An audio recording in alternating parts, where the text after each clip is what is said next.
Jesus. 15. Let's hear it for 15 years. Holy shit. Wow. It's getting thinner, but it's still really impressive. It's a lot of people. I got to be honest. It's like my hair. It's thinner. How about 20 years? Wow. Holy. All right, we're just going to keep going. 25. Woo! And 30. Not even me. That's fair. Oh, that one? Damn. Let's hear it for 30 years of QuakeCon. All right. All right. So I have been exceptionally excited about not only this event, but about this particular panel of very special people. So to my right, stage left, we have none other than John Romero, co-founder of id Software, and I want to hear the full round of applause, please now. How are you feeling, man? How does it feel to be back home in Texas? It's awesome. Yeah? Very awesome. That BYOC room with the lights out is awesome. I love it. Hell yeah. And it's crazy, too, because I feel like we were talking about this before for a while, like milestone-wise, day-wise. This day in particular has a weird 30-year significance for you in particular, if you want to tell the story. Yeah, this is the day 30 years ago that I left id Software after shipping Quake. So it's an anniversary. We got him back. We got him back. Yeah. That's so rad. That's so cool. And my good friend, compadre, all things tech support, water support, life support. We got Marty Stratton, co-studio director of id Software. Let's hear it from Marty. Thank you. It is amazing to be back. Yeah. Yeah. It's been a minute, but at the same time, I feel like we just did this, but I feel like we always figure out a way to like make it bigger and better. And everybody comes in, like the numbers were insane. I know you guys just did your kind of like keynote Sold out in 2 days at the BYOC. Wow. Yeah, best ever. I think everybody was excited for the anniversary, as are we. So, and lots of anniversaries. I mean, we had id 35, we have Quake, we have Doom 2016, 10-year anniversary. Later this year is another one. I can't remember. I think it's Rage. Rage's 15th anniversary is later this year. So it's the year of anniversary. So you hit them all in 1 year. Yeah. We got nothing to do next year. I love that. Next year, we're taking the year off, and then we'll meet right back here for QuakeCon. No, it's really good to see you, man. Good to see you, too. Thank you. Patrick, we haven't had the pleasure of having you here on stage or at QuakeCon for this type of event. So please introduce yourself from Machine Games to all these lovely people, both here at QuakeCon and there at home. Right, so I'm Patrick. I'm portfolio director at Machine Games, whatever that means. I know, that's a really cool title. I hardly know what I do, to be honest. but always part of... That's how you end up on stage. Exactly, yeah. Well, this is actually part of the portfolio, so I'm directing this. I love that. No, so I was part of the team that made this episode. It's been an honor to do this. We really, really love doing Quake episodes of Machine Games. Hell yeah. And speaking of, you worked with Machine Games way long ago before there were Machine Games also, if I'm not mistaken. Is that right? Right, yeah. I worked with all the founders, and including Pontus as well, at Starbreeze over 20 years ago. Man. Wow. So this is like another beautiful reunion. This is definitely a reunion. I love that. Yeah. That's so cool. We're so happy to have you. Let's hear it, everybody, for Patrick. Yeah. And also for Pontus, Pontus, you have a cool history also, because Machine Games isn't even the only company within the umbrella of Bethesda that you've been at, if I'm not mistaken. Is that right? So before Machine Games, what you've been at for... Before that, where were you at? Starbreeze. That's so... Like the fact that you guys all like had been together, and even if you had life things happen, other gigs happen, other games happen, you came back together to do this. And I love that somehow Quake always ends up being this like DNA tissue connection between you guys at Machine Games. So Pontus, lead 3D artist, like what was your kind of angle on when you heard the news that it was coming down the pipeline and that maybe for the 30th, because you guys always hit all the milestones for Quake, that this thing kind of started, and like kind of how did you fit into that?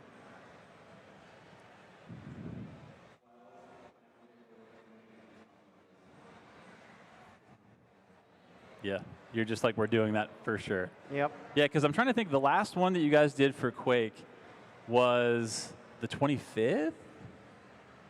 Yeah. Yeah. Right. Yep. Yeah, I think so. Damn, that's insane. And this, at this point, this is also nuts because you guys have kind of like rounded it out in a full way of, you've done, for the re-releases of Doom Plus Doom 2, that episode was incredible. Amazing. And there was a lot of cool stuff that was cut out of original stuff that hit the cutting room floor on like Alpha and stuff in Doom that they brought back. Like actually fighting other Marines was insane. And then that death animation, I think about it all the time. It's so cool.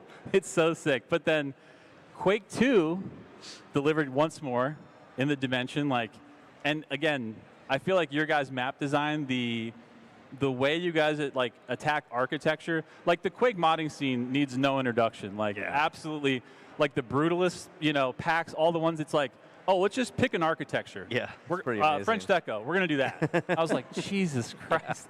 But you guys, I feel like, have such a unique perspective, and in particular, in Dawn of the Machine, I'm so excited because I feel like there's so much variety that you guys mixed in, and you guys actually, again, Quake and a story and a narrative. Yeah. Not exactly like the first thought ever, but it is so cool To see it. to see it. Yeah. Especially when you can weave it in such a way where it's not like, it's not just like you're reading screen after screen, but you guys figure out how to make it in gameplay in such interesting, creative ways that even I think the modern Quake community can agree is like hyper impressive, and some of the stuff that I don't know if it's ever been done before. Yeah, there's a lot of like environmental storytelling, like this.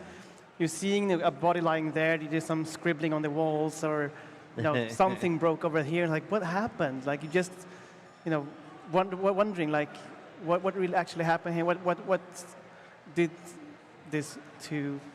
Yeah, like how this did this world, occur, right? Yeah. And then like the dimension jumpings, I feel like because of your guys' art style and how many different people you have doing levels, like it's so interesting how they're so completely varied, but the connection never feels lost. Like I always see touches of things in levels and I'm like, this over-under thing, like you taught me that like 3 levels ago. Or the way that like you can just jump in time between literally different like levels and dimensions. Yeah. I didn't even know that was a thing that could be possible at all in Quake. There's a story behind that, Yeah. behind many things in the episode. Yeah, well, like that one in particular, I'm curious. So like, guys, when you're playing, literally, you're in a level, you're about to like, maybe you see a walkway, a couple enemies, and then it just switches automatically, and you're in a completely different palette, completely different levels. The enemies are in the exact same position. Oh, how on God's green earth did that? How does that occur? What kind of trick are you guys pulling to pull that off? So I would mention like the lead for the project is called Andrew Yoder. He's lead level designer, and he's been the driving force behind this episode. And he worked very closely with Jarek, which y'all are very familiar with. Yep. And we really wanted to push some certain boundaries. Like we had many goals with this, but one of the goals was we really wanted to surprise veteran players, because we learned from the previous episodes that people wanted more stuff, and so I played through the whole episode I think 3 times in its entirety, and every single time I found a bunch of new stuff, just new surprises. So one of the things that we did was that Andrew was experimenting with the scripts, and he did stuff and what we call the seamless teleportation. And what happened is like it felt like you were shifting between dimensions, and he just left it at that. But then because of the flat structure that we have in what we call the Quake Club, another guy, he's an artist usually called Tom Fitzon, but he built a couple of levels. So he actually picked up that mechanic and basically built an entire map based on that.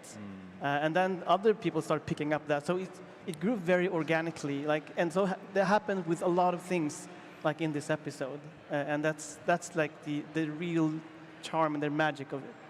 That's so cool. And then, so I got to ask, John, like, from how far it's gone now, 30 years later, we were just talking about the incredible scene of modders, of mappers, of creators. That's not to even mention all of the things that were multiplayer in particular, Clan Ring, which is where I met like my entire clan that I first started playing with, and we started going to like DCCon and QuakeCon and all these things way back. Like, from where you guys were first seeing the vision of it, because I know the vision changed, of course, during the development of it. Yeah. And as always, you guys did everything in like time that doesn't even make sense. It's like you might as well be driving Doesn't Ferraris even make sense. at Like, all. if you have ever worked in development and you know how fast they worked back in the day, even, the games were different then than now, but it's next level. I don't even know. I know. seriously don't even know. It feels like you guys were driving the Ferraris in the office, and somehow they were powering the PCs, Yeah, powering and the your games. minds and your hands. So, like, from where it is now, which is, this incredible new episode from Machine Games from our friends over here, and all the incredible things that have happened, both that were like kind of soon after and that have just kept evolving and evolving.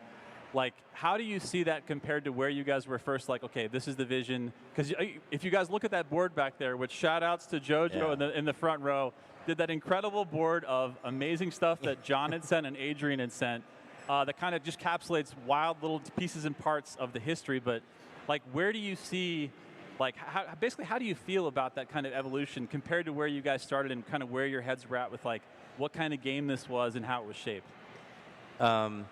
The funny thing is, like, a lot of we're talking about modders, really, and extending the game into the future.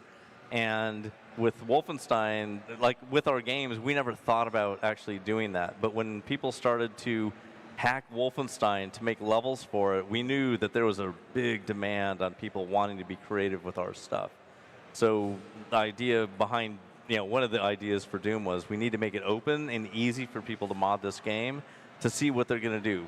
They love making levels, as we could see with Wolfenstein, but like, let them change the sound and let them change the graphics and everything. We didn't let them change the code because we only had so much time to make the game because we made it 1 year. So we put it out there, and modding happened like crazy with Doom. So when we were doing Quake, we're talking 2 years after Doom, because we'd made Doom 2, and I was working on Heretic and Hex and all that. For Quake, it was like, we're going to put a scripting language in here. They're going to be able to do anything they want. We're even going to make separate directories so that that's a game, a directory per game, right? And so we knew from just Doom, because thousands of levels and stuff were pouring out while we're making Quake. We knew, well, let's make it even better than Doom with the modding scene and let people do, and this is going to be on the internet too, like the connectivity is going to be on the internet. So we figured this is a really great platform with full 3D, internet gameplay, and the console and the customization and the Quake C and all of that, we don't know where it's going to end, but we want to enable people to do whatever they can. This is just like a game. You could play something in Quake, and it's nothing to do with Quake, right? But it's Quake because it feels like Quake. And so, our plan was just like, let's see where it goes, And with every game that we made, we only cared about, like, okay, let's make the game, put it out. Okay, Doom just ruined Wolfenstein. Okay, now we're going to start working on Quake. It's going to destroy Doom. Like, every game was to destroy the previous game. It's going to be the best thing we've ever seen. But by putting everything that we could into it, it lives on forever, right? We didn't think about that. We were just thinking we're going to wipe it out and make another game. Make a sequel, put that retail, go make the next game. Which is so cool, too, because, like, as you can see in the nostalgia living room over there, like, the game that you guys would make, every PC magazine would be like, what's the next Doom killer? Yeah. What's the Quake It killer? was Doom Killer, Quake Killers, yeah. Yeah, like for every single game. So it's like you guys even had the full responsibility of, before someone else beats our We're ass, doing it. We need to do it. We're going to bury that game first. Yeah, I love that.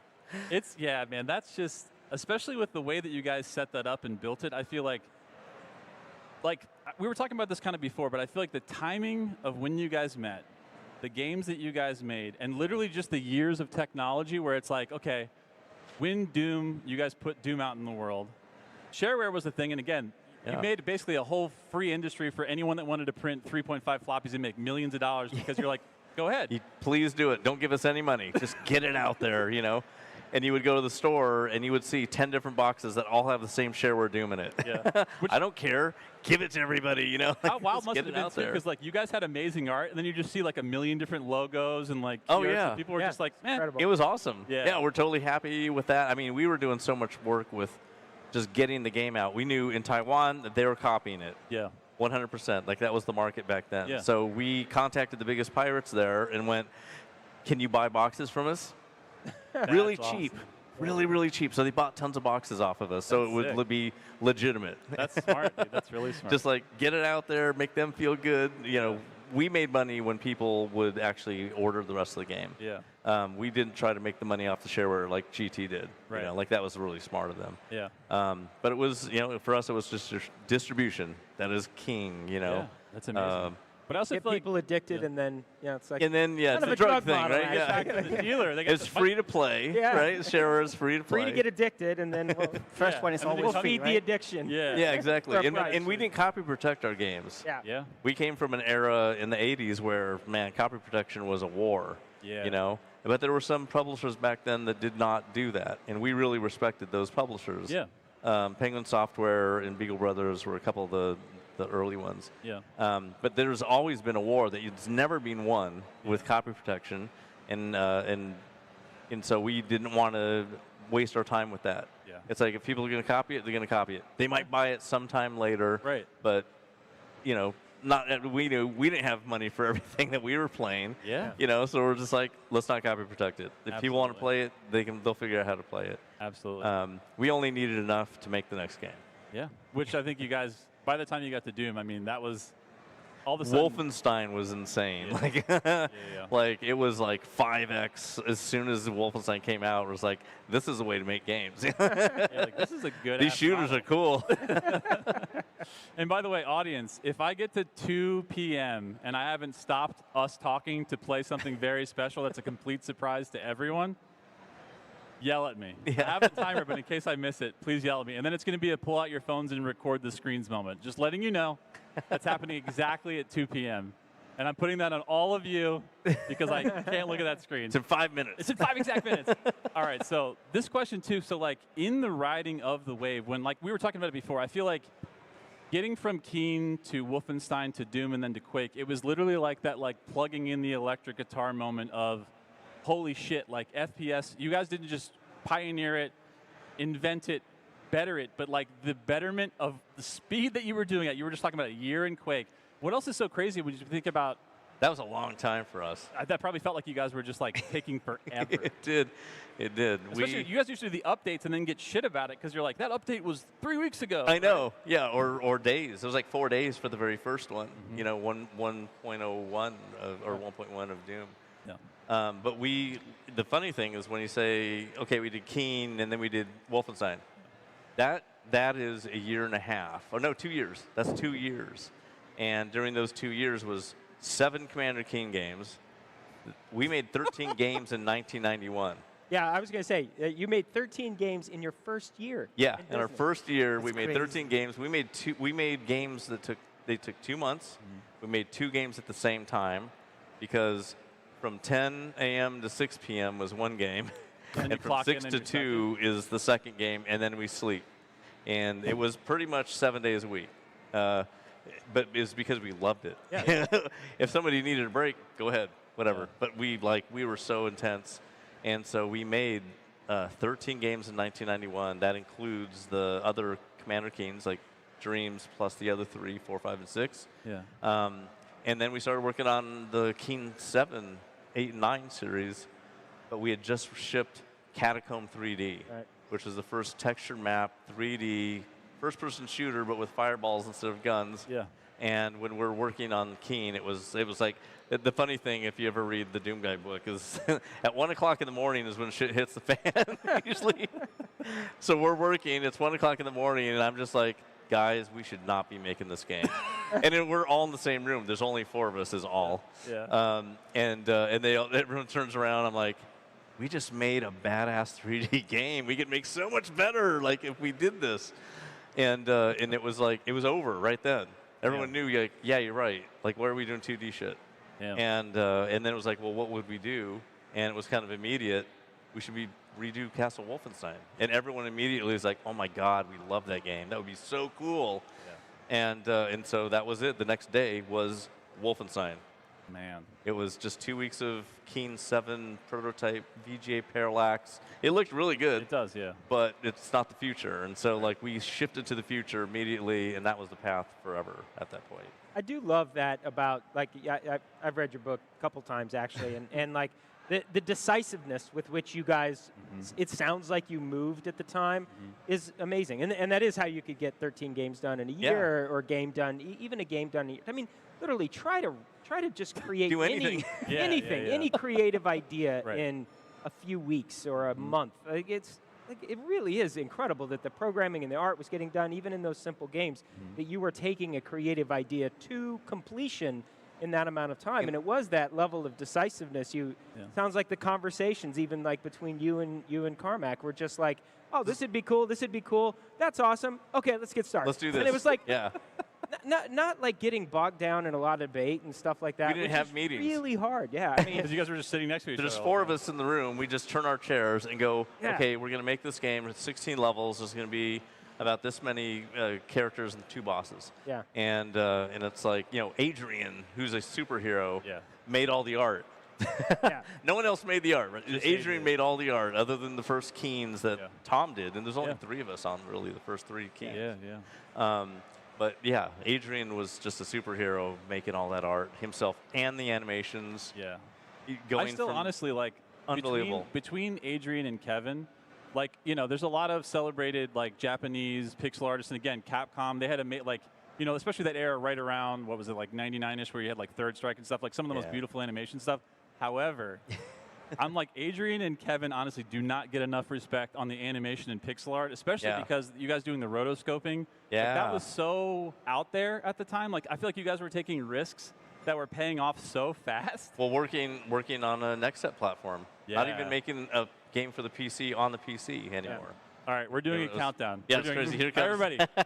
8, 7, 6, 5, 4, 3, 2. Get your phones out. Phones out. one. Record the screen. Here it comes. Let's do Hello, it. Trent Reznor here. Many years ago, when I first encountered Wolfenstein, it felt impossible. Nothing was like that. Nothing. It was a radical departure from what I'd known as video games. I went out and bought a PC just to play it. Jump ahead a few years, Doom comes out, and it was like a bomb went off. It was not only technologically advanced, but there wasn't anything like that. It felt like no adults were involved. Nobody said no. It was free and it was fantastic. In some ways, it felt a parallel with what I was trying to do with music by misshaping things and trying to express myself. That really felt a connection to it. Crossed paths with the id guys and hit it off, became friends, and I'm grateful to be invited to be part of the Quake team working on music and sound effects. And of all the things I've done in my career, I'm extremely proud of that. I think the game holds up today. I think it was a great moment in time, and I'm super glad to be involved. Happy 30th anniversary, Quake.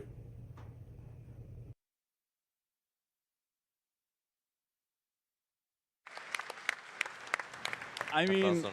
let's just hear it for a second. I mean, talk about the collaborator to work with. Talk about the electric guitar plug-in moment of FPS as a genre that Yeah. you guys pioneered. Trent Reznor, I mean, we're talking about worked with David Bowie, David Lynch, id Software in the heyday. Like, the gift of getting Trent Reznor to work with must have just been, like, was it just like a, yeah, of course, or were you guys just like starstruck, blown away in that second? Well, the funny thing is we were making Quake and we didn't have any audio, like backtrack stuff. Yeah. And started with American McGee. So he we listened to the Downward Spiral a lot. Yeah. Right? can And relate to so that. was like really American's anthem there. Yeah, yeah. And so he went over to John Carmack's office because he had this idea, and he told John, because he knew that he liked 9 Inch Nails too. He's like, oh, it'd be so cool if we could get them to do the soundtrack for the game. And John's like, yeah, that sounds like a good idea. I didn't even think about that. And then they both came out and said, got a really cool idea. What do you think, John? 9 Inch Nails for the soundtrack. And I'm like, that would be a really cool sound as long as there's no lyrics. Yeah. It would be really cool. Yeah. And so we then went to Todd, or sorry, not Todd. We went to Jay, Jay, yeah. and basically told Jay, hey, can you get in contact with them? And so he's like, sure, I'll talk to Bill Block over at ICM. And Bill's like, I'm their agent. So there was no other people that needed to go in between. And he said, yeah, they love playing Doom all the time. They played it on the tour bus after the shows. There's four PCs on their tour bus, and they play a lot. They love the game. And so we're like, hell yeah, dude. I mean, we used to get like tapes from Guar and like Manny Charleston from Nazareth and stuff. Like people sent stuff to us all the time. Yeah. But like this is us going like, we would love to work with you, and we've never worked with an outside like superstar, like that. Yeah. But it was great in America, and being such a intense and loving it so much, was a perfect person to be the go-between. Yeah. To go to New Orleans, to go hang out at Trent's house, who actually he lived right next to Anne Rice, right? And just go there and just like work with Chris Brenna and just like try and figure out what the sound is going to be, and just they made such good stuff. And so while they were when that kicked off, and we're like, okay, so it's going to be disturbing ambient is the definition of what the soundtrack needs to be. Hey, Trent, do you have anything that we can use in the meantime that would work? And so Trent had a friend who made really cool ambient audio that matched his aesthetic, and so he sent all these tracks to us, and I hooked them all up in the game. So while we're playing the game, we're listening to really cool ambient disturbing tracks that are going to get swapped, when he delivers the soundtrack. Those tracks were actually on the network, so they're streaming to our PCs while we're making the game. Yeah. But as everybody knows, when the game launched, they had to be on actual, Red Book audio, and you could not have it off of that. So you have to have the CD in the computer all the time. Yeah. But the soundtrack was incredible. Yeah, it really was. It's also cool because that doubled as like, I think track 1 didn't play on your CD player because it's like the data. Yeah. But then you just put it in your CD player, and by track 2, you're like, Exactly. Yeah.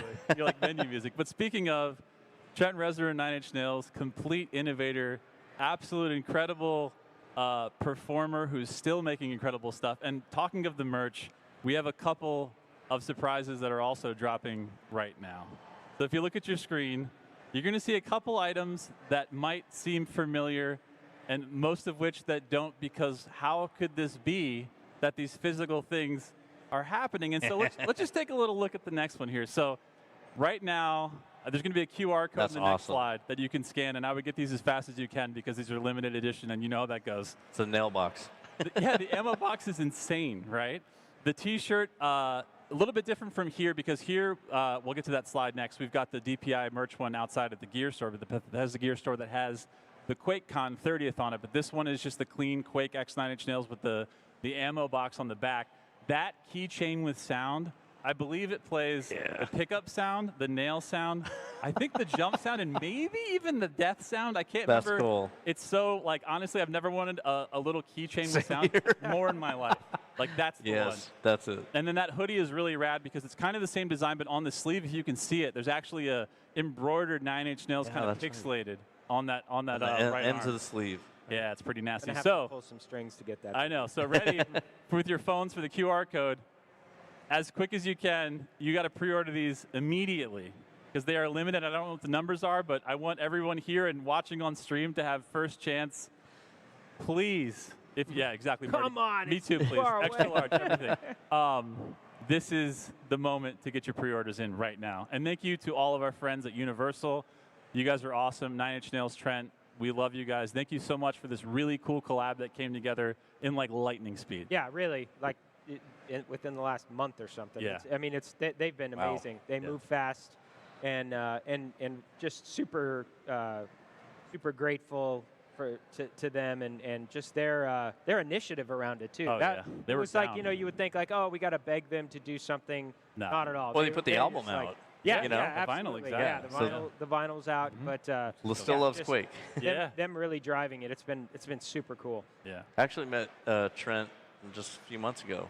Really? He was his new tour kicked off in Dublin, Ireland, What? and we got tickets to it. And then the day before, they went, "We really want you to get here to come over." So it's God. like, I'll take the VIP tickets. Yeah. Oh my God. So we went. shit. Tony Hawk shows up, take a picture because That's Doomslayer. amazing. Doomslayer is in the latest Tony Hawk. He walked up the thing. We took a picture. Dude. And then backstage, everybody that was backstage was only game devs. Whoa. That is cool. And the people in Nine Inch Nails are indie developers too. They have their own companies. So like, yeah, they love game devs. That is so rad. That's amazing. And then again, our friends, if there are any left, go visit them at the gear store because they have the 30th anniversary of QuakeCon edition. It's just a little cool thing that's subtle in the back. But also, reason for the season, the year isn't just the 30th of QuakeCon, but of course, because of the origins of, I think it was like a Holiday Inn that some guys off of Usenet, maybe even before MIRC. EFNet, yep. EFNet, yeah, got together. Yeah, FNet, yeah. It's the 30th anniversary of Quake, which is just, I mean, it's the reason for the season. It's the reason that we're here. Yeah. And because of that, I also want to give a shout out after, I think it's like 4:34, after the stream is over, our friends at Archon are showing off their Quake board game, which is so rad because, again, they had all the stuff to pull from. So it's not just like, you know, the original Quake. It's not just 2 or 3 or Champions. It's a little bit of everything. So I think Quake fans and board game fans, TTRPG, this is match made in heaven. So make sure you guys stick around after this for that. That won't be streamed, but that will be here live for all the folks that are here. And last but absolutely not least, again, back to our friends at Machine Games. I'm just going to cue this one more time as the trailer for everybody at home. In case you're just joining us now, we just dropped a free update for all versions of Quake except for GOG and Epic Store, which we are working on. Everybody else, all consoles, PC, everybody's got it. Steam, yeah. Steam, exactly. But this is a new incredible episode that I'm just going to shut up for a second and roll this trailer because we're going to get back after we're done and start playing this with the creators themselves. So here we go.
Also, I'm going to give a shout out right now to my boy Perry at home, who is the editor of that trailer, and we work with all the time on Dark Ages Perry's stuff. the best. Love you, Perry. Thanks for that one, homie. All right. I got a quote before they start playing because we just heard from Trent. Obviously, the Quake music is legendary, but the music in this is stellar. Like It's really really stellar. Yeah. Like, can you talk a little bit about like because if you love the Nine Inch Nails soundtrack, it obviously wasn't Nine Inch Nails that did this thing, but it's really like it's got the right there. So I'm so like, happy to hear that. yeah, awesome. Yeah, can you talk a little bit about? Yeah, I mean, this is one of the other things where one of the points of Quake Club is also that people can do whatever they want to, that they're passionate about, right? And because of the relative simplicity of basically modding and mapping for Quake, people can own everything in a map. And then one of our mappers, called Christian Plugfors, he did, I think, 2 of the maps in this episode. He came to us and he asked, like, could I make the soundtrack to this episode? Because I really like doing this. I have this new synth, and like That's such a good excuse. I love that. I sure. bought some new synths. It sounds like the 90s. Can I do the music? I got some new synths. yeah. like when John, I know I'm programming it, but you know. Yeah. I mean, it really feels like that. What John described, how it worked back then. Like making this episode feels like it, because everything goes so fast. We can make changes up to weeks before launch. Like it feels very fast. This was made in about a year time. Amazing. But anyway, in spare time, like that's exactly. It's Oh, worth nice. everybody understanding. Like Machine Games, this Quake Club that you're talking about, Patrick's talking about. After hours. It's all after hours. They have all of their normal development. They got amazing things going on. Yep. And then they do this after hours. That's really cool. That's true. That's Yeah. true. Yeah. So everyone have the day jobs, obviously at Machine Games, and then evenings and weekends people do this because of the pure passion Yeah. for Quake. I love it. Was it Trench Broom? Oh yeah, we love Trench. Hell yeah. Oh yes. Thing, man. Thank you. Yeah. I mean, we have much better tools now, I guess, than you guys had. And Oh my God, it was Yeah. a nightmare. yeah, Which that was all on you at the time. It's my fault. Yeah, it was my fault. Quake Ed. It was bad. yeah, no, but like we played the episode before Christian made that soundtrack, and then after that, it completely changed the whole vibe Yes. of, Yeah. of everything. Like that, it really sets the whole atmosphere for the game. Yeah. Yeah. Super cool. Yeah. All right, Pontus, from Quake Club, coming directly from Sweden right now. Let's channel the new episode and kind of just walk us through what we're looking at, what we're seeing, and just let's get it started, man. Patrick, you gonna narrate? Yeah, you can just start, and I'll talk. Yeah. So this is the start map. This is made actually by Jerk, our boss. And That looks so good. Yerk is the head of Machine Games. Really Yeah. awesome guy. Yeah. Like, super smart, great designer himself. Yeah. he loves building Quake. Like when we worked together at Starbreeze 20 years ago, he was building Quake levels like that in after hours in the Yeah. office. This is the start map. Yeah, this is start map where you choose the difficulty. This is very familiar. Yeah. So one thing to point out here, this is one of the first levels that was built, and it really set the bar for the quality of the episode. We have another guy called Janne. He did all the texturing, and there's a lot of look around in the outside. There's a lot of like custom shapes and custom stuff, and Janne did the custom textures for it. So even with these weird shapes, you have proper edge highlights and shadows. It looks so good. Yeah. Also, if you back up to the bridge, like back kind of where you started, it took me all the way until you guys were sending me screenshots, and I played through this multiple times. If you turn around, I was like, is that a giant 3-0 Yeah. on the left and the right? It took me literally Wow. Yeah. like weeks of looking at that. Kind of looks like it. And I Yeah. was like, you guys That's are cool. insane. And like the fact that it's so well coded in, It's so good. right? Amazing. I was like, Were I you was guys- looking at the screenshot, I was like, wait a second. Were you inspired by Arcane Dimensions? Oh yeah. I mean, I would say that's a good point. Like the whole episode, we really wanted to celebrate Quake, like the original Quake, Yeah. that it should feel like the spirit of Quake. Yeah. If you compare with the previous episodes, they pushed boundaries in other ways, right? They've looked visually different. They visually pushed in a different way. But this one really wanted, the textures and the quality, and almost the poly count would be closer to. Really? Our limit was 350. I know it's not that simple, but It's like, it's less, let's say. Yeah. But yeah, I think we nailed it. We'll see it in the first level. That really reminds of something else. You'll see. hell yeah. So yeah, let's move on. And I feel like you guys also have secrets and stuff that I've even found in this first level that So I'm just cool. like, there's so Yeah. much to explore. We're breaking some rules, I suppose. Like you're not supposed to have secrets in the start level, but But we did Yeah. in the first one. yeah, I know. Yeah, yeah. It's still the way it did. Yeah, It's the way still- it did. Yeah. Oh, love it. Broken door. Yeah, the broken door side. And already the environmental storytelling is happening in Oh yeah, droves here, it's already happening. which I love. People died. What happened? Quake happened. There's People fight. Yeah, there was already a fight. who did? My who job's fought done. each other? All right. Now I can read this text. Oh, So the story here, believe it or not, there's a story. It was really, we wanted to kind of go back to the kind of Lovecraftian thing that, there's a lot of that in Quake. But leaning really hard towards that, there is one story called, I don't know how to pronounce it to be honest, near Lathotep, which Oh, yeah, the- talks a lot Nyarlathotep, yeah. about the madness and the time loops, and like it really leans into that. And so the whole episode structure, we wanted to do something different. because all the other ones have, you have this hub, you have these sections, and you do that and you come back, then your progression is reset completely, right? Wow. But for this one, we wanted to have the progression just persistent across the entire episode. Yeah. And it really pushed us in terms of balancing and kind of the structure of the maps and the episode. You will go back to these maps over and over again for a good reason. But yeah, let's go on. Nyarlathotep was the name of our printer. It is. Really? Yeah. There you go. In honor of the printer, we bring Yes, you. that's right. Yeah. So we have these floating heads Wow. ahead. And this is one of the mechanics that's new, which talking about the persistent progression. So you actually, if you know that, you actually started with health 50. And now when you picked up the head, your health is 60.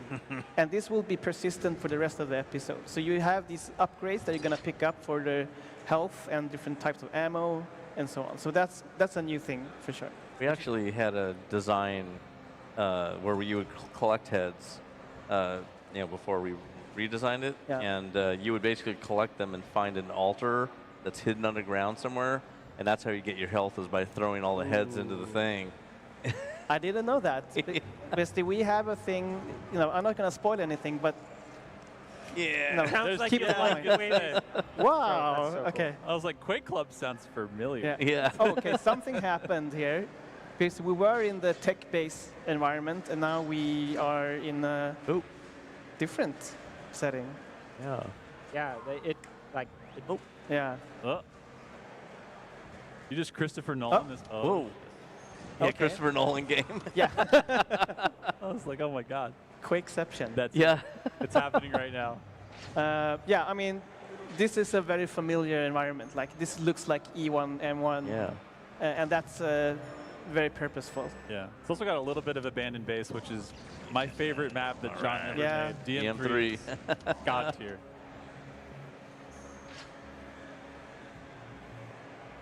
So yeah, you have these rangers running around. Oh, wow. You don't know why. Oh. I guess I'll let myself fall. It's a trap. Yeah, there's lots of traps in this Yes. episode. Lots So of good. secrets to explore. And I love how much flexing you guys are already doing just on setting the tone and the environment and kind of setting up the pieces slowly before you just Yeah. dump them in the deep end of over-unders and all the enemies actually coming at you. Like this exploration. Okay, here we go. Yeah. We had the elevator that loops back to the beginning, as you did in Oh, yeah. E1M1. In the room. Oh, yeah, this is a thing as well. We have these rune doors that you can't open. Until right you get the now. Ultima room Yeah. of sacrifice. Yeah. Exactly. Yeah. Exactly. Whoa. Another shout out to Lord British. We're just Yeah. going to get him in there. That's right. All right, let's turn left here then.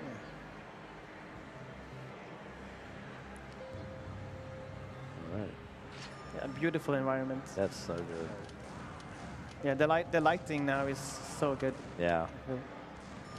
So I mean, this map was also one of the earliest map that we built. It was built by Matthias, and I would say this is actually one of the deepest collaborations we've had on any map. Oh. So it was built on Matthias, and then we had again the soundtrack guy Christian did an art pass on this, and then we had another Christian Gravert, which probably familiar to a lot of people. He did a pass on this, and Yoder did another pass. So it's unique in that sense because everyone contributed with their own thing. And we did a lot of experimentation on this map. A lot of the new features you're seeing started with this map. And it's one of those maps that we pushed to the very end of development because we just wanted to cram in more and more stuff. And I mentioned earlier, when you come back to this map, for whatever reason, you will see that things have changed.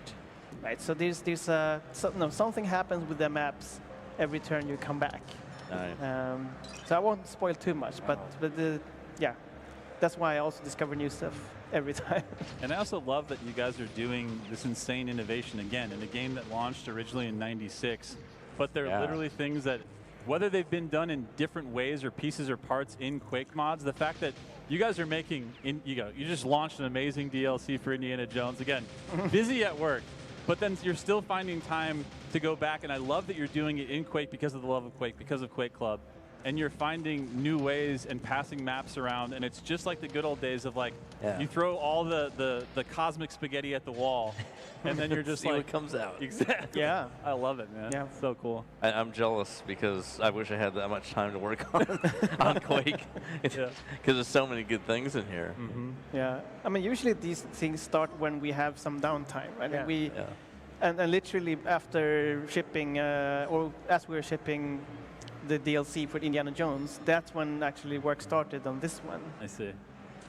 You guys find it like particularly refreshing because, like you said, it is, Trench Broom is really, really powerful, very cool, and you can get ideas like, in modern development, you guys doing Indiana Jones, us doing it takes a long time to get something, like you said, you did this a year. It's got to be like really. That's got to be a lot of the fun of it. Is you can just create new ideas so quickly with the older tools and get them right to the screen.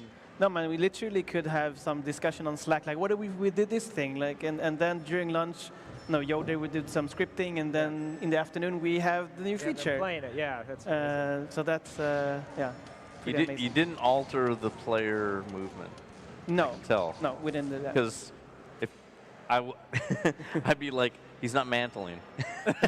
No, he's not. True, yeah. You jump up on this thing, but that's like so core to like the metrics of your level design and keeping the player where you need them. Yeah, there's one of the ammo upgrades. So you're gonna get like more. You have 60 now shells. Like the backpack in Doom. Yep. All right. And I also love how like you do the practical version. You're like, I'm gonna put this backpack here. I'm gonna take those shells, ram them in the backpack. Yeah, that's great. Giant That's shells it. I get it. in a tiny backpack. Yeah. Jeez, it looks nice. Yeah.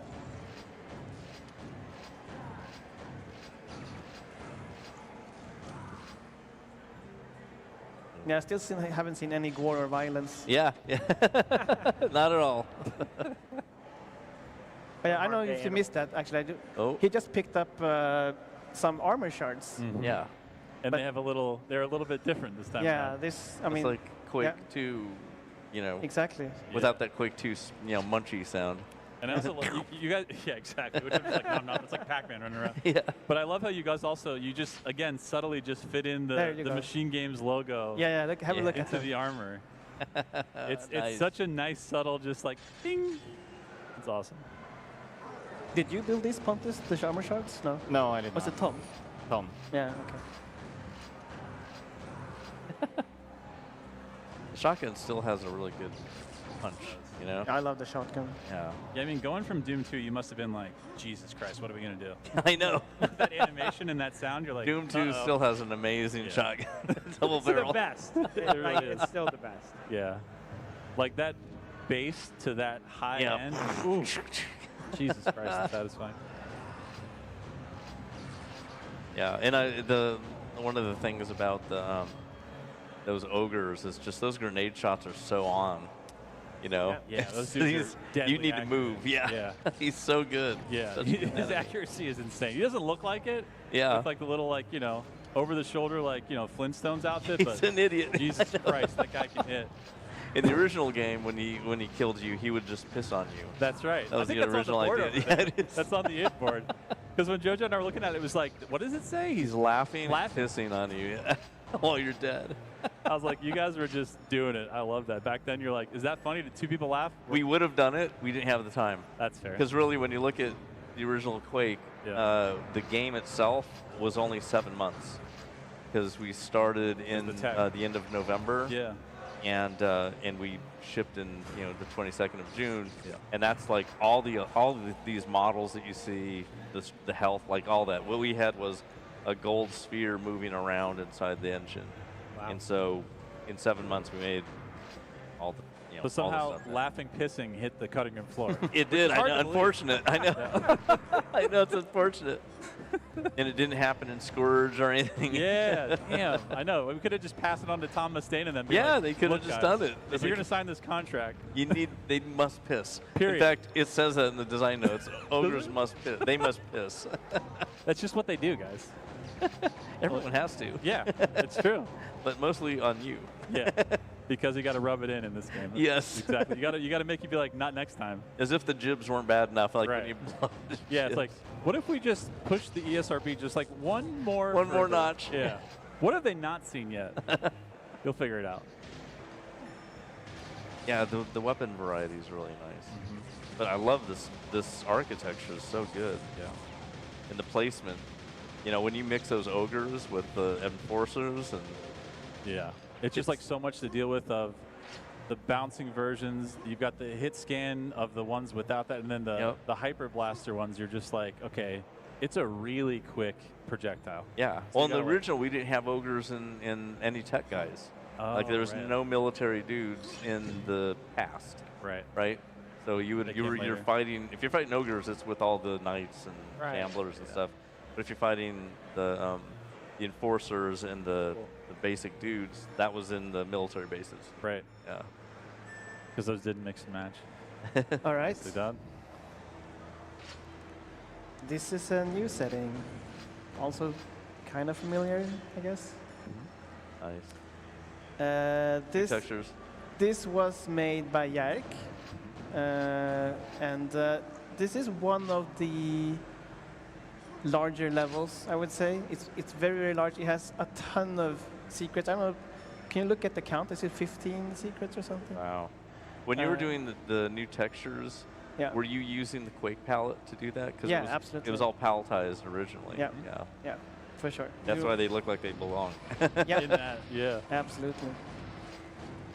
Which is another one of those things that I think, like, obviously the standout of 3D in Quake versus the 2.5D that everyone might as well have been convinced was 3D because you guys did so many amazing things with it and depth and light that people kind of felt it. But the incredible breakthrough of 3D, like, talk to us about that change in palette because it is drastic. Yeah. Right? We got way limited in colors. Yeah. I mean, we had more shades of a color in Quake than we did in Doom. Right. You know, so Doom's more colorful because I think we had 8 shades. And with Quake, we wanted 16 shades. And there might even be more of... It didn't matter what the color was. We could make a different range for each one. Okay. So we had some internal tables that let us know, like, what the ranges were. Yeah.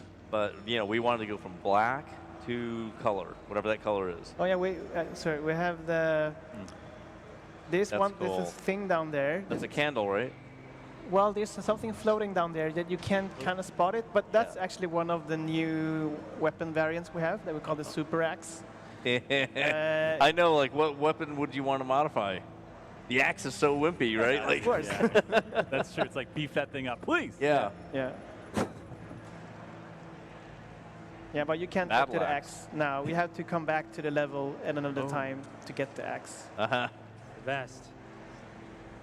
Oh, that's cool. Yeah, Yeah, lovely that's- sky. Yeah, we have proper skyboxes. I The feel like this. Collision brush? Yeah, Can't this go way area in out there? particular, it's Oh, yes.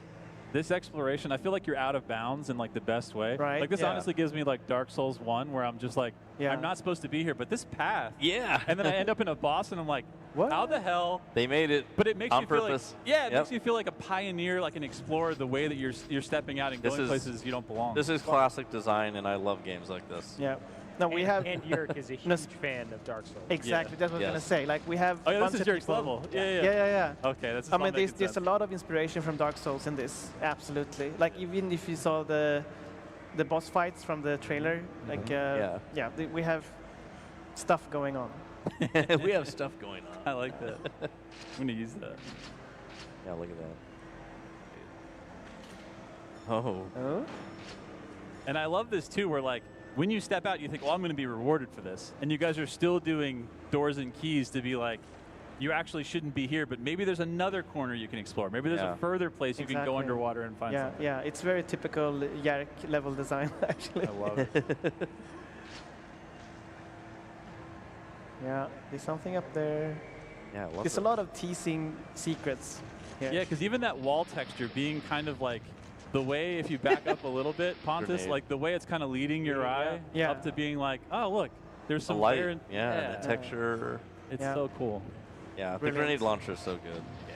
really. So much fun. Really satisfying, especially for those bastards. Yeah. Oh yeah.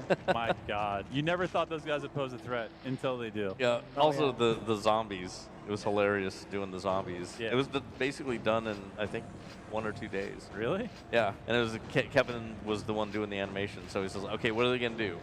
I'm like, they're going to be pulling stuff off of themselves. It's ammo. They're going to pull it out of their head, out of their ass, and out of their stomach. And just throwing it at the player. Infinite amounts. So good.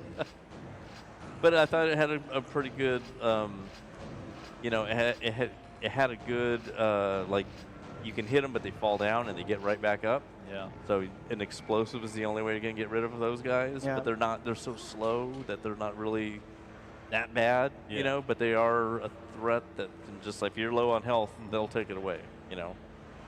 And there's something about being in those underwater spaces the first time you see them, you're So like, I good. should, like, I'm down here with them. Yeah. Like, this is a different space now. You know what I mean? Yeah, being halfway in the water is always scary. Yeah, exactly. Especially when you throw an LG in there and you're like, oh, shit, here we go. Yep. Okay, so here actually we will have coming up, there's another new thing you'll see. So the knight There it is. became a zombie, so you have to kill it twice. Oh, Yeah. nice. Yeah. That's a new little feature. Mm-hmm. Yeah, Double kills. double kills. Yeah. Nice.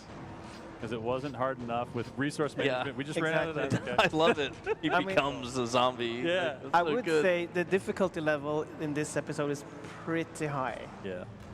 And it's meant to be hard Yeah. for the veteran players. Right. I mean, I was going to say after 30 years, we gave them enough time, I think, to get pretty good at this game. Yeah. You know what I mean? And they have. We have people definitely that finished this in Nightmare, so it can be done, Wow. but it's hard. Yeah. Nice. Yeah, I'm planning on making an episode, a Quake episode. Really? Yeah. That's exciting. Getting inspired. Hell yeah.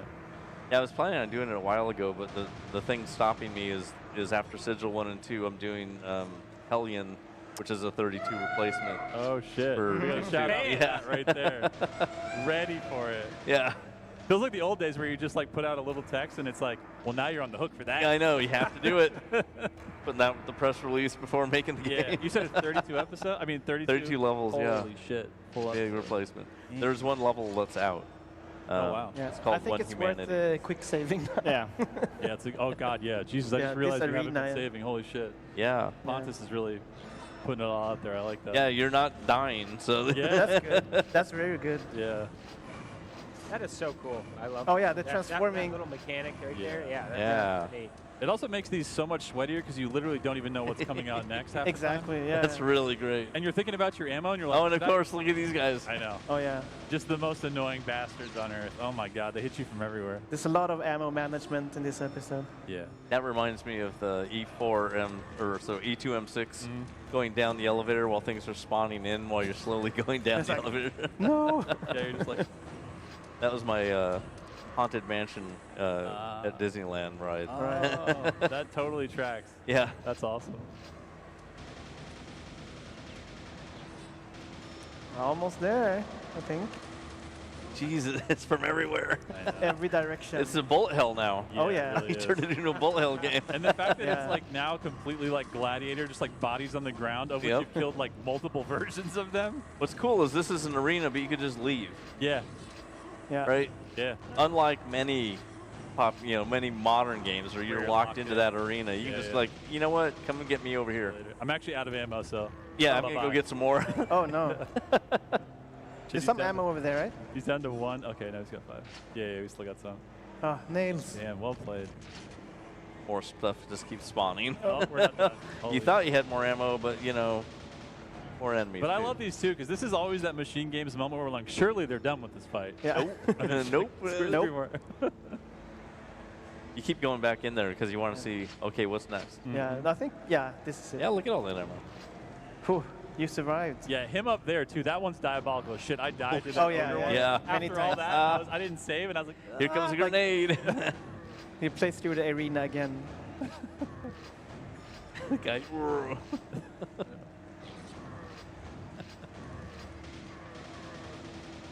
Yeah, without that distance attack, he would have been pretty weak.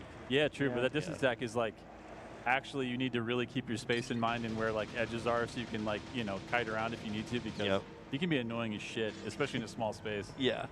Yeah. Nice. Oh. No, I think you should go back to the way where. Oh yeah. Cool if a zombie became a skeleton. That's how they do. 3 phase. 3 evolutions. Kill the guy, zombie. Kill the guy, skeleton. I love that. That's sick. And then maybe a spawn after that. Yeah, exactly. Just a ghost Yeah. chasing you around. You're like, Jesus, we're doing that? It really is a haunted mansion. Ooh. Nice. Yeah, that was like the weak knight and the powerful knight. Like the weak guy is the melee guy, Yeah. and then the powerful guy right there. Yeah. Also, I feel like, I don't know what it is, but there's something about, maybe because like that melee type in particular was so new to Quake, but the first time you see him and that sound of his sword getting sheathed, in my memory forever. Oh yeah. I was like, oh yeah. Oh, he's pulling it out a sword. What? What's going on? I was like, I thought we were playing a shooting game. Yeah. What's this guy up to? Yeah. Oh, it's medieval. That was our Indiana Jones moment, right? Yeah, 100%. You're like, The Indiana Jones loser just Yeah. getting blasted. it's like Ranger actually doesn't mind snakes, but he hates swords. Yeah. Hopefully there's no swords around here. That's a really nice guy too. Yeah, dude, that guy. Yeah.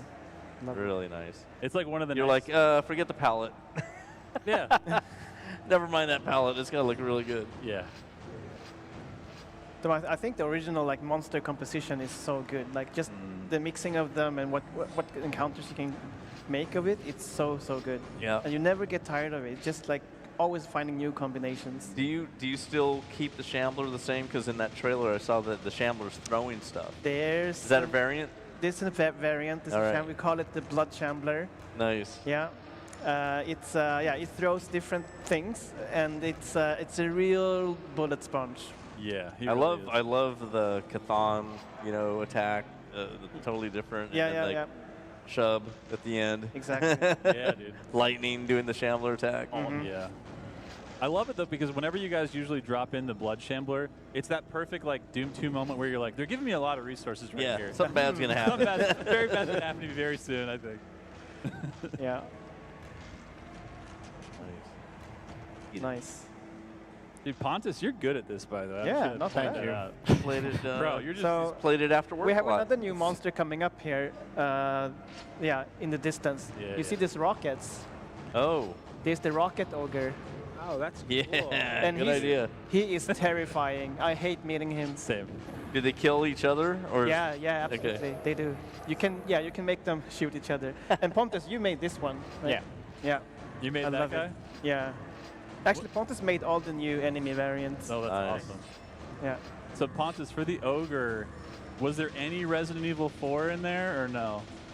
Just a little bit. Just a Okay. Okay. It'll be between Yeah, us. I love. It looks like he has like a paper bag. I love it. Yeah, yeah. And I love how It totally that's- looked like that guy. And that's the guy that's hitting you with rockets accurately. he doesn't Exactly. need to see. Yeah. See? So good. Oh, That's why he no. put the bag on his head. He's too good. Exactly. He's trying to nerf himself. Ammo. Not you. I don't even need to try. Nah. I can smell you. Yeah. I was like, you can smell me? Oh, shit. This level looks. Yeah. Yeah. Yeah, that's really the, nice The looking. village type of. Yeah, thing. It reminds me of Shadow over Innsmouth. Which Oh, is, we have this yeah, angel. Dr. Sleep. Yeah, dude. This angel is also Pontus' work. There's a story behind this too. Mm. So we had one level where I think it was Eric's level. I think map 6. I don't remember the actual names. I know the numbers. Map Yeah. 6. He built these shrines all over his map, Nice. and he built an angel. It didn't look like an angel, but we built in brushes. Yeah. And it's like, we need to Wow. replace this, or we want to replace it. It was always the intention. And so then Pontus replaced it at some point with this model, which I think looks wonderful. So Yeah. good. Totally matches. And then the other designers were like, I want that angel. Like, they started like seeing these angels popping up in a lot of these levels. Ah. Well, that's what the logo is, too. Exactly. Yeah. And so that became actually a theme for the episode, and it came just completely organically.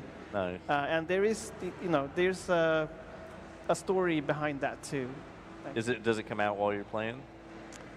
Or is it you have to figure it out? Yeah. Okay. You have to I love figure it that. out. I'm I not love gonna that. spoil it. Try not to spoil. Nice. Yeah. I love the missing block. I just love block. Yes, yes, Yeah, same. looks so Yeah. good. A happy star. Yeah. little push wall, but a shoot wall. Yep. Which I know you love shoot objects because in That's Sigil right. and Sigil 2, holy shit. It's a lot of Oh, those. cats. Yeah, you did. Whoa. I love the cats. Yeah, this Cats. is. So yeah. When I got to this moment, Wow. I like literally paused and I was like, What's happening? screenshotting the Yeah. shit out. Like, what is this? Am I still in the same episode? Like, This is, yeah. And Did that's you there do the for a cats reason. too? Yeah. Yeah. Nice. yeah. I love that someone like Yerk sat down and he's like, Quake is missing cats. I'm gonna. Yeah. And we need cats. Was the ring just a like cool secret gimme? It wasn't like you must get the ring. No, it's just a secret. Yeah. Nice. Well, that's cool. Having yeah, the you cats can there look as a up secret. close. Yeah. It is. Can I It makes see it the feel like they're the cats? keeper of it or something. Yeah, yeah. Either they found it That's or a cool idea. Yeah, if yeah, you yeah. always have cats around the Then there's gonna be invisible a- ring. That's a really good idea. Or if you see a cat, it's like there's a ring nearby. Somewhere. There's I a love ring that. somewhere. I love that idea. Another one. I would shoot the cat. What are you doing? It's like sitting right there, ready to die. You gotta test it. Get distracted. Gotta be tested at least. And then the meow. Where's that? True. Because then you could do like the.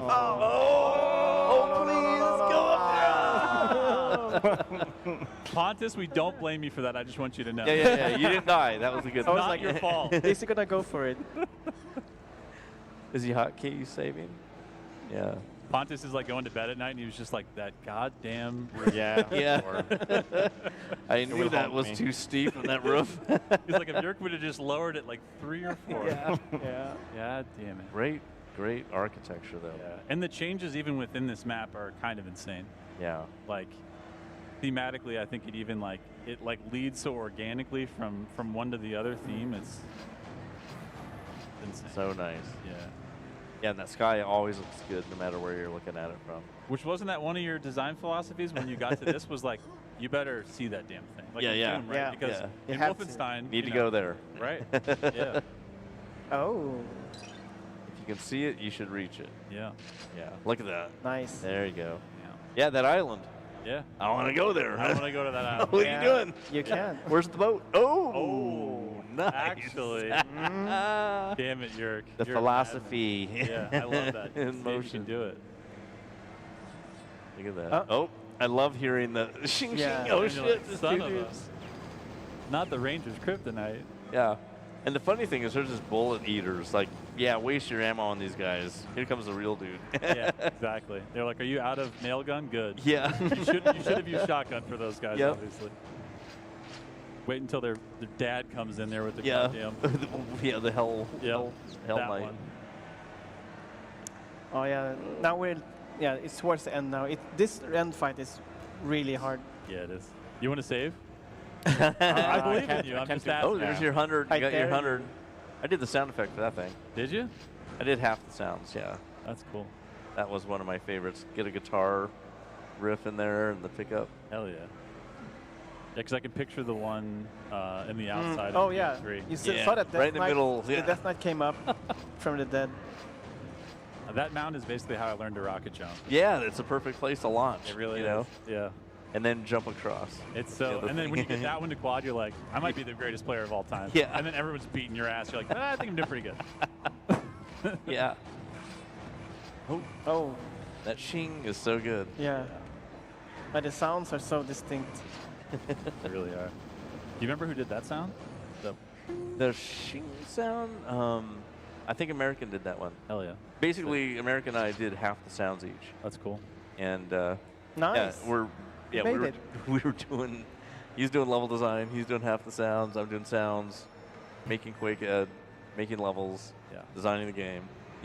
It's No, just- but just a few everybody's doing a lot of stuff in the game, you know? Yeah. And you have to do Alright. it fast. Now it's for the real. third map. Here This it is comes. actually also made by Yerk. This one, Oh, I love the particles going into it. Yeah. we didn't plan for this map, I think. Like, this came very late, I remember. And This was a surprise map? yeah, he had an idea for a map, I think, that he just needed to make. And that's, because if you look at the map number, it's like map 2B, because we just squeezed it between 2 and 3. I love that. Yeah, if you pick up this ring, you will actually then teleport. Like this is a time shifting thing Nice. happening. Yeah, now it's a different setting. And now the tech has changed. Yeah. The vibe has changed. The atmosphere has changed. And this is where we get into All the enemies have changed. Yeah. They're gone. Big on. This is a diabolical. He is really like. I didn't realize how much that is a Norlando a little bit there too in the jumps between how dangerous that is. Yeah. It's so good. Future dudes. Yeah, future dude. Yeah. We jump dimensions. Yeah, there's a lot of like puzzles based on shifting here, which is super cool. Yeah. And I love how slowly it's been like rolled up and introduced through these maps so far. Yes. Yeah. You know what I Yeah. mean? Like first the environmental storytelling with the secrets, then kind of like classic what you expect after the Inception and Ranger stuff, and now we're like being fully introduced to like full jumps of time and space. Yeah. Yeah. So cool. No, I Also think here- this is one of the hardest maps Yeah, as well. I agree. There's so many Nice. traps. It's packed with traps. It is. Amazing. I love it. Yeah. That is gameplay Yeah. right there. Oh yeah. Traps. Yep. I love the little ledges too. Yeah. Yeah. I You did can the get places. E2. And just enough where you like, it's a Five. like even just this Six. traversal, it's like you're kind of holding your breath, you're kind of Yes. tightening up. Yeah. It's awesome. Yeah, some of that was in the original too. E2M3 and E2M6. Nice. Oh yeah. I like how Pontus every now and then switches to the axe. He's like, still got it, still got it. Still there. Super X? Nope, not yet. Still Not there. yet, not yet. I've Ooh, seen look it. at that. Yeah, I want it. Yeah. Nice. And there's so much to discover in this. Where's your floating blocks of water? Yeah. We Didn't have. do any of those. That was like part of the start map. You know, Yeah. the Yeah. original go fall through the water. Yeah. And then you're like, wait, what the? Why did that happen? Yeah. But that was another one that was like, you're playing 3D now. Yeah. Here's one of the. That traps. wasn't No, like, that was Sandy. that's That was cool. that was basically Sandy did that in his levels. So I put it in the start map. That's killer. That's really cool. You're gonna play this type of stuff when you get in this area. I love that. Prepare for like falling through blocks of water. It's in like the a air, sneak yeah. peek of what. It is a what's sneak gonna peek. come. Yeah, it's a sneak peek Yeah. of that episode. Yeah. And another one of those flexes of like, you are playing a 3D game now. Like you didn't just spawn Yeah. and respawn. Like you're continuously Fall in the through. same space. Yeah. Yeah. Which is funny in modern game engines. It's hard for anyone to have water and to true. swim through water. Still you know? tough. Yeah. Water and mirrors. Yeah. Oh God, yeah, mirrors. Because which trick are we doing? Are we doing it for real or? Yeah. Yeah. Yeah. But it is funny, just the whole problem with water. It's like, well, we solved it 30 years ago. That's Come true. on. Totally. You guys have pretty good ass water in this game, I gotta say. Yeah, and then with the GPUs, then you could see through it. Yeah. You know, Yeah. there's enough That was- horsepower. I remember like the first time that happened on land, and this one guy had, you know, He's turned off underwater. the water, and I was like, and he was hitting everybody with like LG. I was like, He's like, how the? yeah, And I was like, he's oh. cheating. Yeah, he was cheating. This is one of my favorite traps. Yeah. This Good is full job. Star yeah. Wars. I would be Yeah. backing out. Yeah. Yeah. But then the traversal part right here. It actually happened in Quake 1 as well. Oh yeah. We had smashing walls like that. Yeah. The thing is, you have to navigate those ledges. Actually. Well. Yeah, here we go. Here we go. Oh, Oh, nice. oh, oh. Yeah. And then They're it's like these little bitty sliver, like 1 pixel walls. Oh, nice. That was another moment. The first time I played that, I got stuck there for a minute. Of course, I died at least Yeah. one time trying. And then as soon as I figured out, Oh, it's an angle. there's Yeah. yeah, So you there's jump traversal. to the other side. Yeah. Nice job. Wow. It's such a nice like Yeah. player discovery agency Yeah. thing though when you start figuring out like, wait, this trap is actually teaching me something, Yeah. and Yeah. it's a traversal option. It's, Yep. Yep. That's a wild choice. It's really cool. Yeah, I like that little angle Mhm. on there.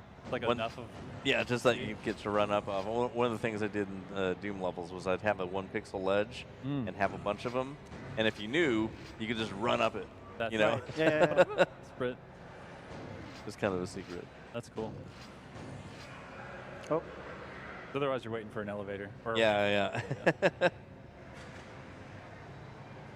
Runes. Yep. Yeah, makes you want to shoot them. It does. Is that a secret? That's classic right there. I was gonna say if that was your level, one of those runes would have activated something. Yeah, something would have happened. I'm putting a rune right there. It's like a Yeah. Then you're like, against wait, the that wall. one. And then you hear a sound. You're like, where the hell is that? I'm dying. A block falls on your head. Yeah, I just ran out of all my ammo too. I'm like, Yeah. Oh, you can hear the guy behind you too. Another Yeah. room door. Definitely feels like an American level here. I feel like also the classic traps of just the nail gun, Oh, yeah. pressure plate. Oh, I it's hate such them. a Quake. Always the best. Yeah. Yeah, my God. I did a lot of that on episode 2. Yeah, This E2 room and is 3. obviously a trap. Yeah, yeah. Yeah. Stay away from the center. It's like it looks like a lot of. facing each other. Yeah. Yeah, it's like instead of monster closets, like you just came to the monster jail. It's just like here they all are. The funny thing is, like, this looks really good. Yeah. And it plays amazing. Yeah. And it's coming out now, right? I mean, Yeah. like, this gameplay is excellent. This Yeah. is not like, oh, well, it's not as Yeah. good as other 100%, games. 100%. It is great. This Yeah. is Yeah. this is a lot of fun. Yeah. I mean, It looks we cool. obviously I'm biased, but I think this is some of the best levels I've played. Like Yes, some of the best absolutely. looking levels. They look amazing. Architecturally, they look excellent. Yeah. Yeah. Gameplay-wise, placement's awesome. The mix, I think it was a great idea to mix the future enforcers and stuff with the other enemies. Exactly. It just gives you a better palette, you know? Yeah. The combat engagements are great. Uh-oh. The traps The are transition to the world is amazing. Yeah. This Yeah. kind of stuff. the traps are the best. Yeah. Like Yeah. that's like the most Oh, fun. I think you messed Oh. up. Yeah, I think I did. You're dead. No. You guys remember when finally. Pontus was alive? It's Yeah. all right. Let's see how. Just another monster jail to do again. Oh, yeah. Not bad, not bad. Good save. Yeah, that was a good save. Jesus. That exact same thing happened to me like the first 2 times I did this, but I got really good at this room. Yeah. Yeah. Until I figured out where I needed to be. But really, you can tell because the light from the lava goes through the floor. Like, so you can like, there's something fishy with the lighting here. I like how big the level is. Yeah. You know, like we were super limited when we made the original Quake because it was like, what metric are we going to use for like the number of polygons in level, how big the level was size-wise, and we were just like 1.4 meg BSP. Do whatever you want in there, but it can't be over 1.4 megs, and that was like, okay, our levels can't be that big. Yeah. Oh, this is way bigger than you. Yeah, I could tell. This is really great, though. I love Yeah, yeah. playing huge maps. It's basically like it had to fit on a floppy. That was like the. Yeah. So you wouldn't have to like cut it up in some other weird pieces or Right. use another program or Yeah. whatever. Because then you have to install something just to extract the stuff or whatever. Yeah. Even though we were like on the internet at that time, Right. still there were people that were still using floppies and stuff. So Oh, totally. yeah. And if you were going to give someone a level, you could just do it. Yeah. But that didn't mean that everyone else would follow our convention, right? True. Because there wasn't a limitation. No. Then you maybe had that one friend or knew somebody's dad who had like ISDN, and you're like, I'm just going to go over there and grab it all. Yeah, ISDN. That was DSL, ISDN. Yep. Yeah. Whoa. Oh, that's so evil. It is right. Crossfire. diabolical. Bullet hell. You just got bullet helled. Yeah, I've died She many was times. Such a small. Yeah. Oh, that was a Great. clutch save, though. You Yeah. knew. You yeah, knew. you knew. He knew where he's gonna die. I feel like- When I was designing Sigil 2, my metric for difficulty was I cannot beat the level 1 without dying. I like that. I have to be killed. Yeah. It's like that is the metric. The Sigil 1 was Oh. I have to be able to get through. Oh. That was amazing. I don't think there's a way to get. Oh no! That's fair. At least you died quick there. You didn't have to suffer. Yeah. Fail fast. Yeah. Yeah. But I like that. It's almost like the sigil almost had like the Daikatana like tagline, the advertisement. It's like Yeah. at least once it's gonna happen. Yeah. Yeah, you have to die Yep. on a level. The thing is, it's just me who's doing it, so it's Yeah, like, yeah. it's got to be that difficult. And if I know the whole level and I'm dying, that's gonna be really tough for people who's never seen it before, you Yeah. know. But it's a decent benchmark, I guess, if Yeah. it's one person making levels, you know. Yeah. Yeah. Or even I mean, internally, like that tends to be how like Nightmare gets balanced. Hugo will be like the kind of Play test. balance of the He's a play tester Yeah. for it, yeah. plays the whole thing multiple times and kind of bases it on him, and then almost a notch above that. Yeah. And so there's some other players in the office that are, but like it is the exact same thing. Like if it's whether it's your level or your game, that's how you're kind of you're saying that's my benchmark. Yeah, Yeah. yeah. There was a recent, as of 2 days ago, maybe, quote by Shigeru Miyamoto, which is the best games are made for yourself. Yeah. If you're trying to make a game by user testing or trying to make a game for every single person, it's not going to be good. Yeah. Yeah, It has to be for you. Yeah. for sure. That's how we made these games. We actually had the opposite problem with this episode because of the persistent upgrades. Yeah. Yeah. At one point we discovered that the end half of the episode was actually much easier Right. than the beginning half because we didn't account for how much people were upgrades, Yes. and then we had to up the Balance difficulty that. even the more. difficulty later on. Yeah. yeah. Yeah. I mean, that's just a problem. If you don't have all the pieces and you're still developing and adding to it and you're still making levels and stuff, Yeah. Yeah. you have to balance that. Even though the combats and the puzzles are a separate situation, those enemies and those weapons that you get to use against them changing during development means you have to change the placement of Oh, stuff. yeah. For sure. But I also love how I feel like you guys always think both inside and outside of the box for just the base setup of, okay, we're doing power fantasy, we'll do some new weapons, but if we lower the base HP, if we lower the base, at the very base beginning, ammo, it's just brilliant because then automatically you can just grant the regular power fantasy of how you feel when you start Quake. Exactly. But you can make players earn it. They have agency. They see that thing. They want that thing. Yeah. It's just like a good carrot on the end of the stick. You know what I mean? Yeah. Cool. We had much more ambitious goals first. We More wanted ambitious than this? Yeah, in terms of the episode structure, I would say. We wanted to make something much more interconnected levels and stuff like that, but it would require a lot more coordination, which didn't really work with this team because the way how we work. It's completely flat.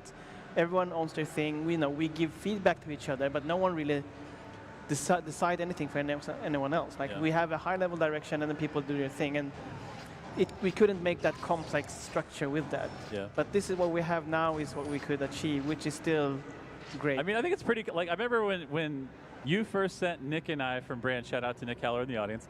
When you sent Nick and I the first thing, I saw a spreadsheet of how this works, and you guys had and how it connects. I was like, this is not complex. I was like, I'm triple reading this to be okay, so there is a loop, but also it can loop within a level, and I'm like, yeah, it's awesome. Arcane Dimensions was complex like that too, so it's Yeah. I totally go for that. yeah. And like you said, I love in the flat structure of Quake Club, just like you were saying, it's make it for yourself. Yeah. Yeah. Make the coolest thing you can make. You guys jam past those basically virtual, floppies back and forth, play each other's stuff, feedback on it, and just keep going. And what's fun about it is when you guys are making these levels and people in Quake Club are playing them. Yeah. You're making a cool level and you want to see what happens when they get in there. Yeah. Which always raises the bar ultimately every single time, right? Mm-hmm. Yep. Just like you said, when they saw that angel, they're like, I want to put that angel in my level. That angel And is just awesome. take it. Thanks, But there's also you do a cool trap, and you know that you can't just duplicate that trap in your level because it's done. Yeah. So how do I make a better one? Yeah. Exactly. Or an element of it was interesting, and now you want to make that your own, in the level that you're making. Yeah. And I feel like the style you were talking about of where everyone's kind of doing their own thing, it fits so perfectly in just the overall structure of when it's doing the almost schizophrenic switching completely of dimension, of time, of palette, it perfectly aligns with whatever you want to do. What You can make it is make that? sense. You know what I mean? It's really cool. Oh, that's amazing! Look at that. It just blew grenades everywhere. Huh? Yeah. Oh yeah. I love The that. demo dog. The demo dog. Yeah. The demo dog is We just strapped diabolical. 3 grenades on the back of a dog. I also feel like you guys from Wolfenstein with the dog attacks. I'm like, I know something crazy as shit's gonna happen with a dog in this episode. Yeah. It did. And I was like, there we go. Those are my guys. Oh. I love them just facing the other direction. Right. It's Yeah. you're dead. Sneak up on them. Yeah. Just listening to a podcast or something. Yeah. You got to stay alert. Turn your volume down. No more noise canceling. Yeah, the grenades, I love them. the dimension that they add in general. I mean, the ogre is obviously the, But the usually- sound, the sound gives you the solidity of that engine, of the engine that you're in, right? Yeah, It's yeah, yeah. that tung, and the bounce and everything. Yeah. And those are our own physics. There's no physics engine that we license or whatever. We had to write that. Build that. Everything is our stuff. I'm trying to imagine that conversation with Carmack where it's like, you want me to build an entire physics engine for one enemy's thing, and then he's like, that sounds cool as shit. I'm going to do that. Yeah, it's not a problem. There was nothing we couldn't do. Yeah. It was just like, yeah, it'd be cool to have bouncing shit, and for him, it's like, yeah, that'll be really fun. Yeah. Not like that's gonna be tough to do, Yeah, you like, know, or something. Right. You know, He's like, you're telling me this at 5 o'clock on a Friday? Yeah. He's like, yeah. Oh yeah. And we thought of it. It's a cool idea. Let's make it. And I love like the area of denial that just happens when they're bouncing around and you have to like, you hear the sound, you're kind of waiting it out to like regain the That's space. how Thresh kills everybody, right? Yeah. Like you don't even see Thresh. You just see his grenades bouncing out of a teleporter. He teleports and he goes boom, boom, boom, boom, and he teleports back, and that's like everyone's dead that next room, but he's already killing other people. I venture to guess that he's really good at pool because when I've seen his grenades, I'm like, Jesus Christ, the angles are just maniacal. I don't want to play pool then. Just off all the walls are going like this. You're dead if you're in there. I love all your lights. Yeah. There's such a variety of these lights and how they're like anchored in corners and they're pillars and all that. It's really nice. Yeah, nice lighting. And all the peekaboos, like this level is where it starts to get crazy, where like you keep seeing things that you will get to or you will go to, but the overlapping part of when you're in places that you saw before, but you're like, well, I'm definitely not heading towards that, and all of a sudden you're in that other one, and you're like, shit, all right. Or, like, I love it though, because you start kind of like putting it together in the back of your head. Yeah. It's really cool. That's still that gargling sound. Never. I mean, it's kind of like in Doom 2. You know, you've got the screaming gib, and then you just got the full. Yeah, that sound is, and so just the flesh opening up and falling in a pixel pile. Yeah. That must have been a fun day for Adrian and Kevin on that animation. Yep. Because it's just. It's hilarious. Yeah, and it's what makes like rockets are coming out in deathmatch for Doom 2 because that needs to happen. Yeah. Like you need to see. It's piles. Yeah, because it's one thing for Super Shock and everybody grabs their neck. We're just doing that back and forth, but then it's like we need to flatline this. Yeah. You know what I mean? Jibs just got even better in Quake with the bouncing. You know, it's like, well, we have bouncing grenades, so how about Jibs? It's just use the same physics. Why not apply it to that too? Yeah. Another just also cool flex on this is a 3D game. Yeah. So this thing actually has its own complete properties that are independent of everything else, and all this over/under that you're doing. Yeah. Also, at the time, this is like I'm trying to think of even what was, because like GoldenEye, I'm trying to think of like what even like on other platforms was even around when this was like first hit. Well, the only game that had 3D, I think, around that time was like Terminator Future Shock. Right. You know, that was in '95. Yeah. And it had flat shaded polygons, I think, but it was 3D. Yeah. But it was not fast. No. And it felt like Doom. Yeah. But it was not. You can't even really compare the games. Yeah, yeah. You know. No. But it had. It also had some mouse loop. That's true. Yeah. Which is pretty rad for the time. But I remember like the HUD being really big and it being like feeling like more like a RPG. And I guess with Terminator you can kind of justify the speed being a little slower. Yeah, I'm just trying to justify their stuff now. Yeah, like it wasn't like Doom. It wasn't meant to be a Doom type thing. Yeah. But yeah, I love that thing up in the ceiling there. Yeah. Look at those things. Yeah, the textures are really nice too. Yeah. It looks like one of the textures, that we had getting messed up a little bit more, Yeah. The grimier. And then this game was all grimy. Go up on the bridge and then go right. Sorry? Go up on this ledge and then go right.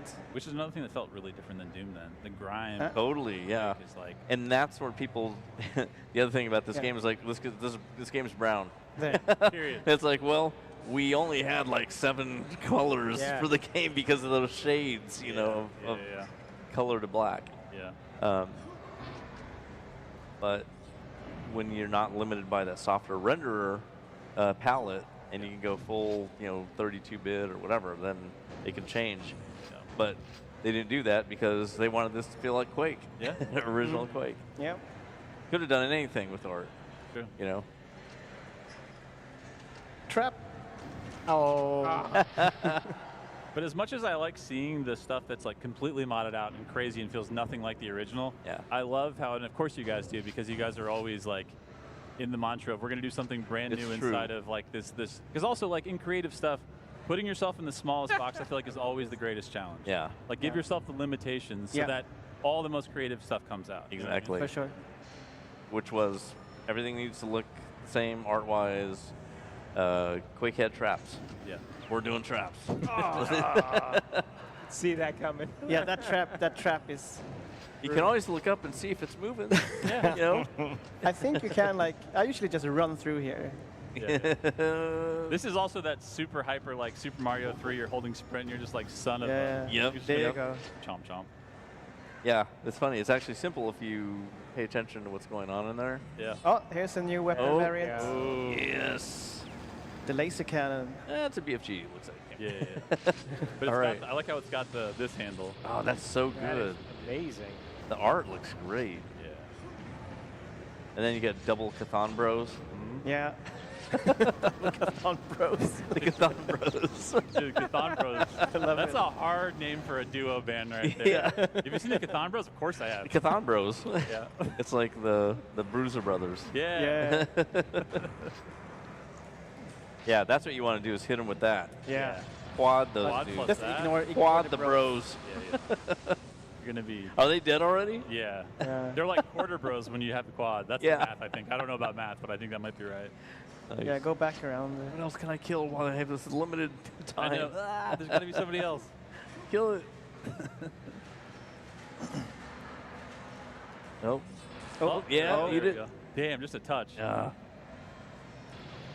I love That guy's a wimp anyway. That gun art is awesome. Yeah, Yeah, also, it is. It's really good. The bouncing Yeah. of those projectiles, that's actually. Yeah, Pontus made the guns as well. Damn, Pontus. Good job, buddy. Like, no big deal. What programming did you do? You did the weapons Quake C? What? You did the Quake C as well? Yeah. Well, no, not Yoda did a lot of. Oh, okay. Okay. Yeah, what did you make all the models Wow. and stuff in for the weapons? That was cool. That's a cool change a right there. different blender, ZBrush, depending on what I was supposed to do. You didn't do it in the alias like we did? No. But looking and dissecting or like deconstructing the stuff makes Yeah. you humble. Like the seam edges, you know, Oh, like they've yeah. come to a point because you can't have textures that are horizontal on the sides. Yeah. Yeah.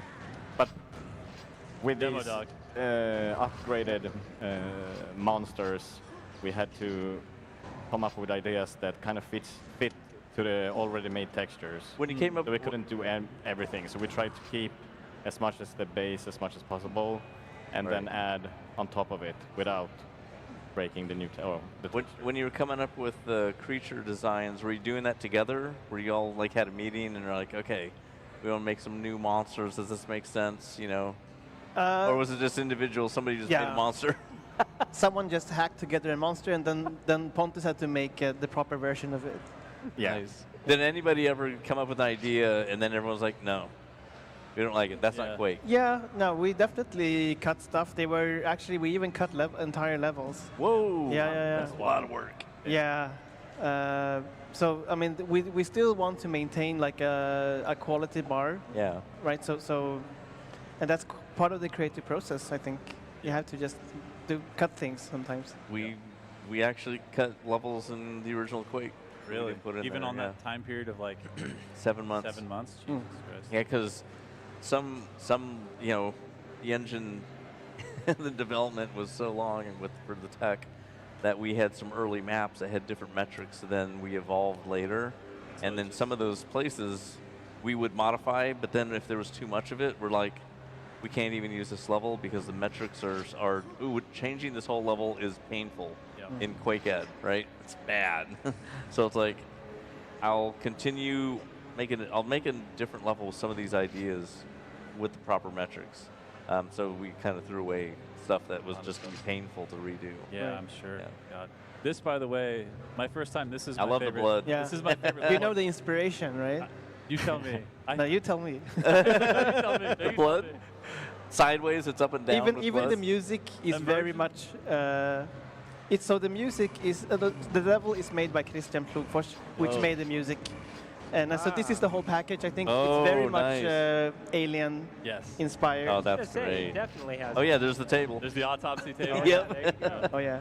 And all the brethren are already down, and the fact that you have to like jump through the vent to kind of get in there, and you can just hear in your head like almost like the Duke Nukem like Yeah. 3D like vent sound. You're just like, It's Yeah. emergency lockdown. Like I love the little like, again, in environmental storytelling, and all the different versions of it. But I love in this in particular where it's like you're getting just enough to know that you are stepping into something that is like absolutely FUBAR, and it's almost all happened, and you shouldn't be here, and you're in somewhere very dangerous. Is it still happening? Yeah, it's happening. And like, what is the cause of it? Like, you're about to find out. Yeah. I mean, and the fiends feel very much like the aliens, right? Yeah. Jumping at you. Those chains are cool. Yeah. And even the noises the Look at enforcers that. make too. Yeah. That big block on the right-hand side, that's really cool. Yeah. Oh, emergency lockdown. This level is it's like both aliens and actually like and Doom feeling. I was like the first time I launched this, I was like, is this Christian? And it was. It's a great merge. It's so good. And again, like Look at that. the memory serving that we were kind of in like a Souls-like environment with this incredible sky, like almost going out of bounds underwater, like 3 levels ago. Yeah. And now we're in like an emergency lockdown alien space. Like what? Love that. So good. Yeah, that type That of wall. flexing, That wall texture is awesome. Yeah. Yeah.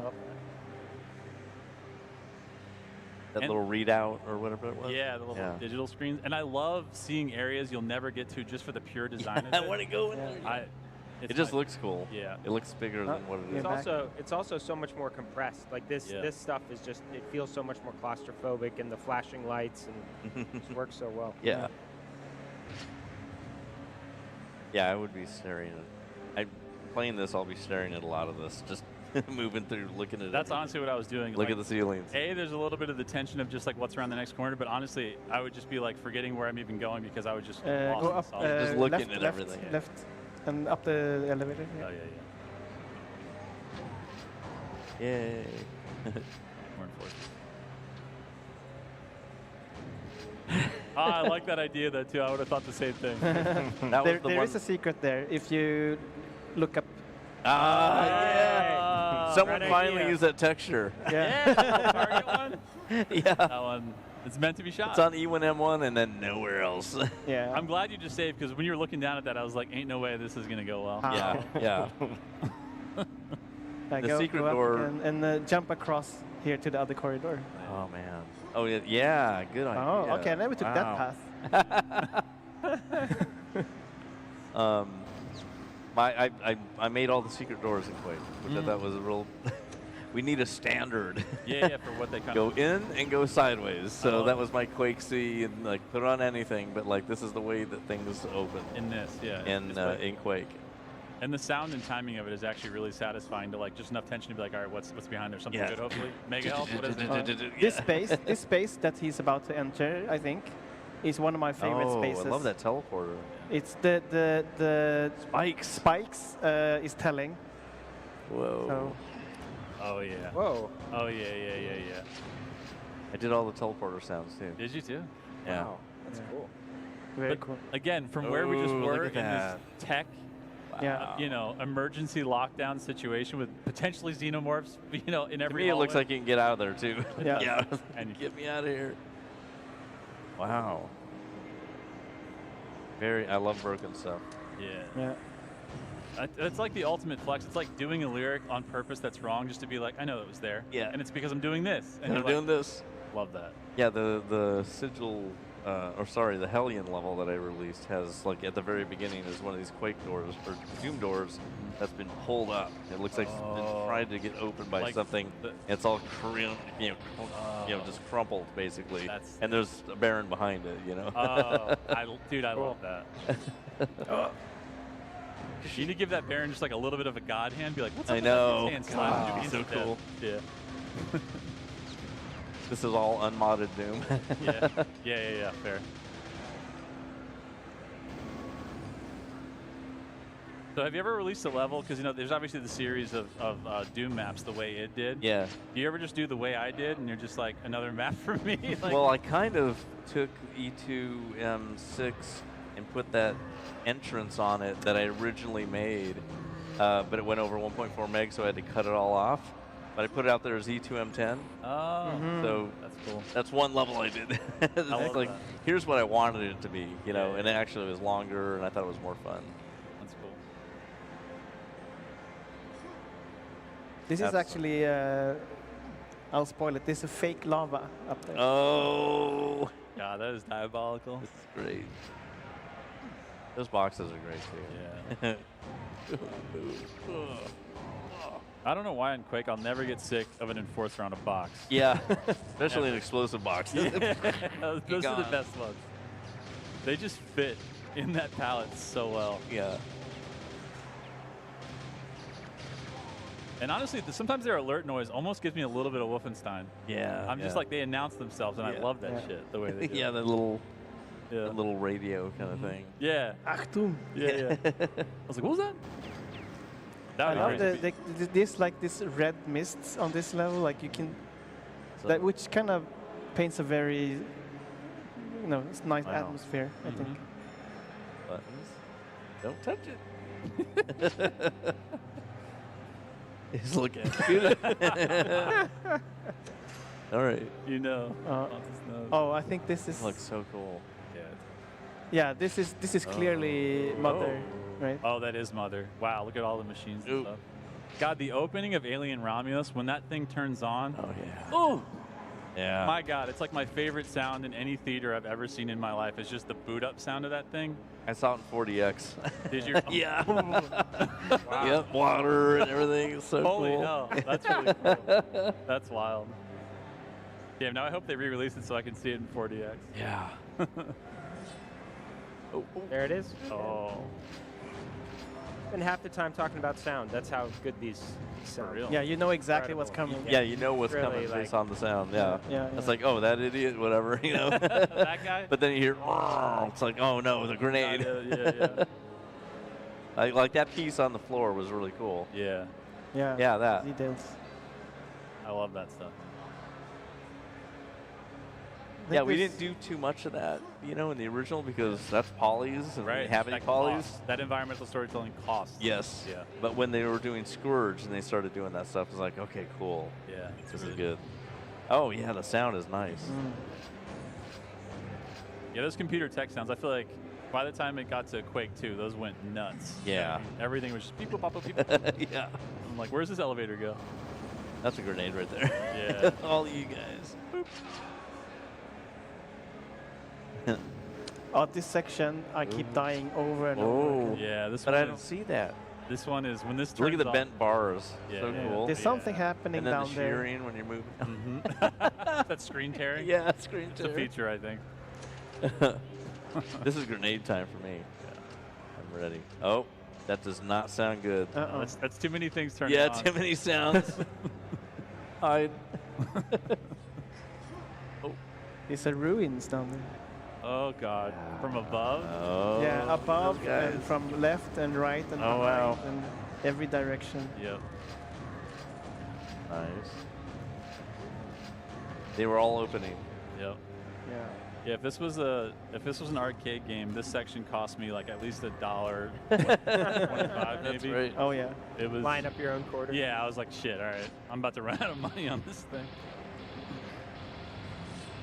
Yeah, having teleporting enemies is always a scary thing. Yeah. Teleporting in. When you think you've cleared what's behind you. Yeah, here's comes some more.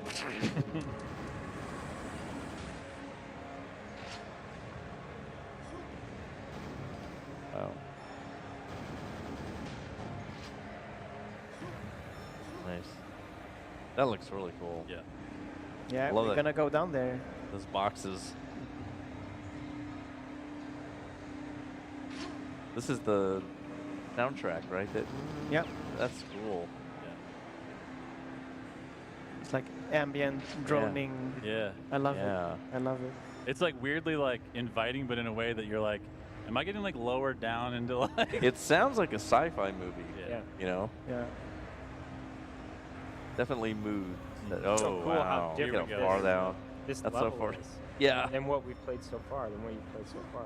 So weird. different. I wonder how much memory this level Oh my God. compared to the original. You know. Oh, Yeah. like the But, entire. yeah. You game in this I'm one afraid you level. have to go down there. Yeah. The funny thing is, like, I'm some afraid you areas have of to this go look down there. Quake 2-like as well. Like, Quake 2 had really great tech, Yeah. and there's some good lighting and really good lighting here, and just like some of these areas feel Quake 2-ish. Yeah. It's true. Was there ever an idea to make another medieval Lovecraftian version of Quake? You mean Not a did.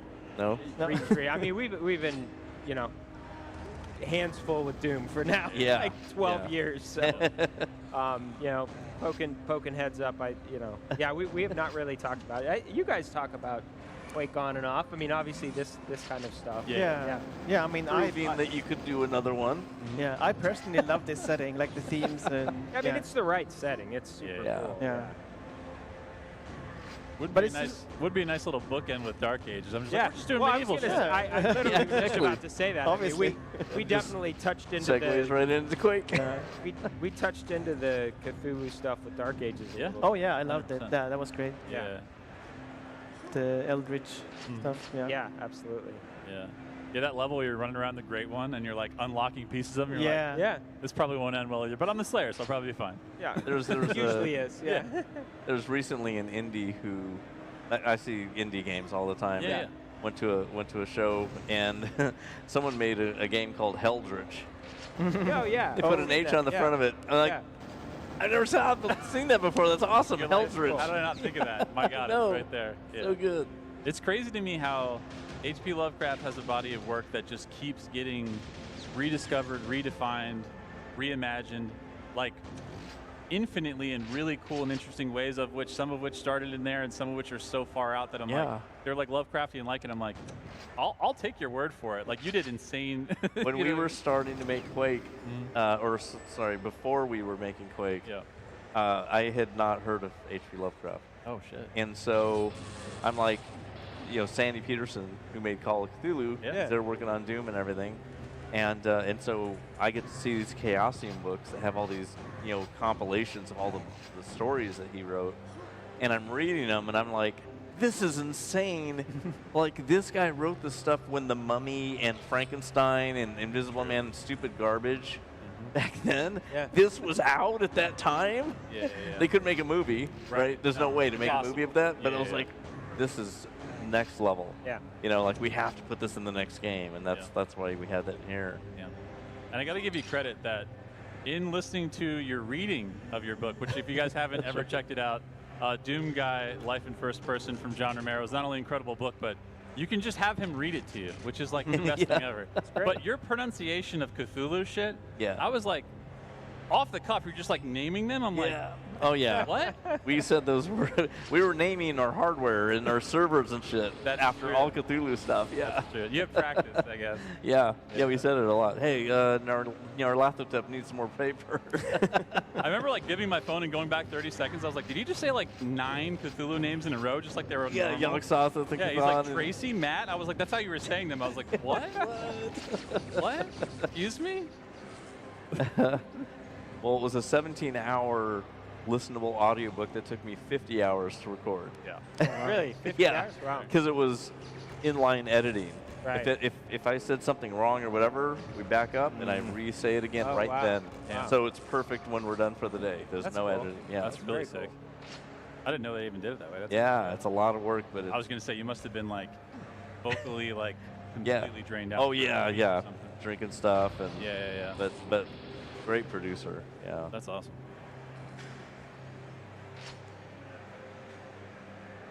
Nice. Yeah, I think you're nearing the end. Yeah, there's. Oh, okay. Lights. Quake and flickering lights. I That's mean- like a Doom thing. Yeah, you know? yeah. So cool Yeah. to see. That entity with the flickering lights. Yeah. Oh yeah, and the whole the flickering lights in Quake are off of that string with M as the center, center letter. That other games have emulated that same thing. Yeah. Pretty cool. Hanging bodies? Oh, that's Yes. perfect. Yeah. Start map Yeah. right there. And I love how this is the end. Yeah. Where are you going? Where could you possibly? I'd blow them up. Just every single one of them. Oh, did you ever? Yeah. Does it do anything? Yeah. I love the chunk taken out of the ground there. Yeah. Just trench broom. I know. So So nice. So good. I think we might So have easy. to, if we want to switch back to here, I think we're just about at time. But again, Pontus, first of all, your play is flawless. job. Let's hear it for Pontus. Great job. Made it look easy. I know you played it a few times before, but that's still different than when you're up there not on your exact. Oh Yeah. I would have got up there and complained about the mouse in 3 seconds. I'd be like, what is this? You So, died twice, maybe, yeah. you know. I know. It's really it good. it was really impressive. And then Patrick, thank you so much for coming out here, walking us through this. Again, that's not a short trip either. I know from Sweden, so we're so happy to have you. And again, in the whole 30th anniversary of Quake, you guys dropping a free new episode, doing all the stuff you just talked about, which I love how it's like, this is the simplest version. It's like the most cool, complex I've ever heard of in Quake. Yeah. So thank you guys so much for joining us. It's been incredible. Amazing. Marty, let's give Machine Games a hand. Yeah. It's been an honor to be able to do this and build all this stuff. I want to thank id, of course, and the history of whatever you achieved is a direct lineage to what we're doing. Yeah. And so thank you all for what you have achieved, and the fans, the community. Yeah, Thanks for playing, otherwise. Thank you guys. And then again, royalty, current, and maybe OG. We've got id Software out here. Let's give a huge shout out to Marty and John. And then last but absolutely not least, all of our friends, all of our volunteers, little name drop of Trent Reznor from 9 Inch Nails. I don't know if you heard of him, but there's some pretty cool stuff to go check out on the 9 Inch Nails shop or right outside in the gear store. And stick around at 6 o'clock. I'll be back here with Hugo. Beaver Nuggets might be involved. Miss it. Might be involved. Yep, Ripatorium 3.0 tonight. And we'll be playing Community Hot Seat. So That's right. Hugo will first show us how it's done. Obviously, it'll be a flawless run, 0 deaths, 0 mistakes, 0 bugs. Like always. Like always, perfect run. Any skill level, any match, no problem. And then we're just going to have volunteers from the audience. We're going to pull up. And as long as you don't take like 30 minutes on your config, you can play on stream, and we can do it together. So stick around. Maybe not just right now, but I think next coming up, we've got the Quake board game in about 30 minutes. So thank you guys so much for joining us. We love you guys. Happy QuakeCon. We'll see you guys soon. Thank you all. Yeah, thanks a lot.